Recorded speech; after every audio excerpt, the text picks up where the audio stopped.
ഇന്നത്തെ കറി സാമ്പാറാണ്. അതിനുള്ള പച്ചക്കറികൾ എടുത്ത് വെച്ചിട്ടുണ്ട്. പിന്നെ തുവര പരിപ്പാണ് എടുത്തത്. പുളി കുതിർത്ത് വെച്ചിട്ടുണ്ട്.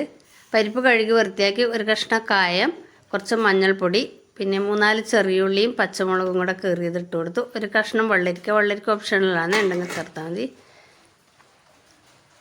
പിന്നെ മല്ലിപ്പൊടി, മുളക് പൊടി, മഞ്ഞൾപ്പൊടി എന്നിവ ഒരു പാത്രത്തിലിട്ട് ഒന്ന് ചൂടാക്കി എടുക്കുന്നുണ്ട്.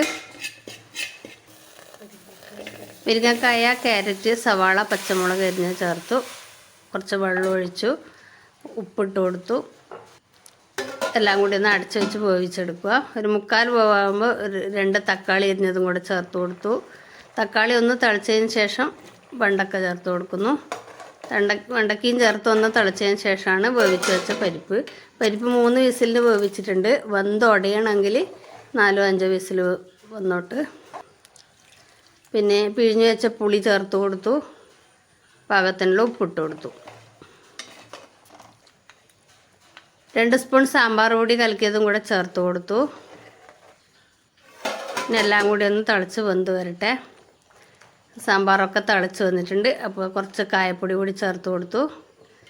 പിന്നെ അവിടെ നല്ല തിളച്ച് കറി സെറ്റാവട്ടെ. അപ്പോഴത്തേക്ക് വറവിടാൻ വേണ്ടി കടുക്, ഉലുവ, ഉണക്കമുളക്, കറിവേപ്പില, പിന്നെ കുറച്ച് സാമ്പാർ പൊടി അതിൽ ചേർത്ത് കൊടുക്കുന്നുണ്ട്. അന്നേരം നല്ലൊരു ടേസ്റ്റും മണവുമാണ്.